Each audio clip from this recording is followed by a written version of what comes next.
Uliss and Hattie lived on a little farm just north of the crossroads back at Route 1 Sandlip. Now that little farm wasn't really big as, some farms may be measured, but it was big enough to raise 5 kids on. Now all the kids had grown up, and 4 of them had left home and had some fine jobs and were raising fine families, except for Homer. Now Homer was kind of a homebody and wasn't much into the courting scene, and he was pretty happy just staying at home, helping take care of Mama and Daddy, and working in his little wood shop back out behind the barn. Well, one day, Uliss had to run down to the crossroads, down to the store, to pick up some sugar for Hattie. She had some pies that she was going to make that afternoon, and while he was gone, Hattie decided she'd go see if the mailman had run. Well, she wasn't one to just do one thing, well, you could do 2 or 3 at the same time, so she took her broom with her and was kind of sweeping off the walk between the house and the road where the mailbox was, and when she got to the mailbox, she was just about to open it when she heard a little rustling down in the ditch line right there at her feet that Uliss and Homer, neither one, would keep mowed. But when she looked down, she saw something. And what she saw was not something that she liked to ever see, because it was a snake. And to Hattie, snakes were not good things to have around your feet. So she took that broom and she began to flail at that thing. And she flailed and she flailed and she flailed, and that snake was trying its best to defend itself, and it was a-biting and a-biting at anything it could, and it bit that broom handle, and finally Hattie just threw her apron up and ran back to the house. Well, when Uliss came in a little while after that with her sugar, she sent him to the mailbox. Said, "You go down to that mailbox and get the mail."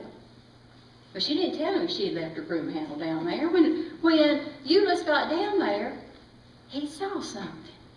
Now, it wasn't no snake, because that snake had figured that a retreat was a whole lot better than being banged on by a broom handle, so it was no longer there. But Uliss saw something, and it caught his eye.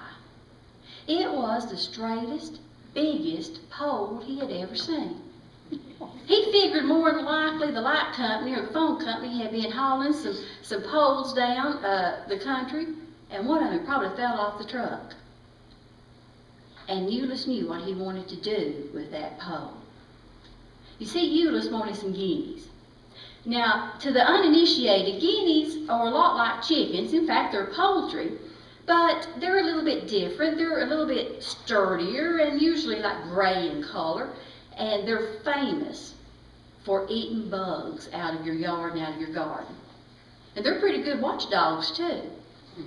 Well, Uliss knew that he could go up to the co-op anytime he wanted to and order some, and they'd send them to him in a box with holes on it, and he'd get them, about a week after he'd ordered them. But why do that when there was a group of feral guineas that ever so often would just show up at different places in the valley? Sometimes they'd come across the Barn Creek Ridge, or they might come across the Straight Creek Ridge, and they might stay at this farm a few days, they might stay at that one a few days, and another one a few days, and they were just wild.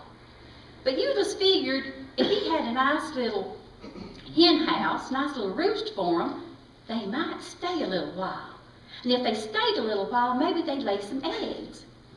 And then he could raise his own group of guineas. And he wouldn't have to go to the co-op and buy any. And to him, that was a good idea, but he hadn't found enough wood, hadn't bothered to go cut down any trees or go to town to the lumber yard. So when he saw that straight pole in the ditch next to the mailbox, he knew what he was going to do that afternoon. Didn't matter if it fell off of the REA truck or the phone company truck. If it fell on his ditch and his land, it was his. So he went back to the little wood shop where Homer was and brought him out, and they hooked that thing up to the mule and got it back out behind the barn and started sawing on it. It took them most of the afternoon, but by supper time they had a right nice looking little old hen coop. And he had just enough time, Homer did, and said, "Daddy, I've got one more thing that we can do to it." And he went back to his wood shop, and he got all kinds of pots of paint that he had left over from this project and that project and the other project, and he just poured them all together, and he did a little turpentine. Now, it was a right odd color when it came out, but nobody cared. It was just for some guineas. And so they painted that little hen coop and went in to supper. Well, Uliss watched all night, and those guineas didn't show up, and he looked over the Barn Creek side, he didn't see them. Looked over the Straight Creek side, he didn't see them, and he was kind of disappointed, but thought, he's all right. I've got my coop made, and they'll surely show up. Well, during that night, the awfulest storm came across the valley. It rained and rained and rained. Well, Uliss went out first thing the next morning, looked around, see if there was any damage, and thought, well, maybe I better go check on my little hen coop, and maybe those guineas, maybe they showed up. Well, he ran around back and didn't see it. And it was painted this real odd color, so you would think he'd see it. And he looked and he looked and he looked, till finally, about halfway between the barn and Homer's little wood shop, he saw it. Little box, about so big, just big enough to maybe be used as a jewelry box.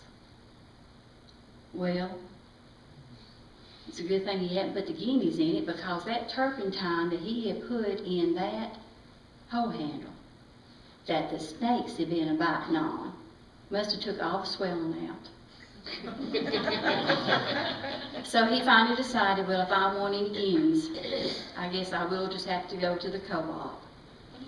But Hattie had a fine little jewelry box that was painted a mighty odd color. And about 2 weeks later, a box with holes in the side appeared at their front door.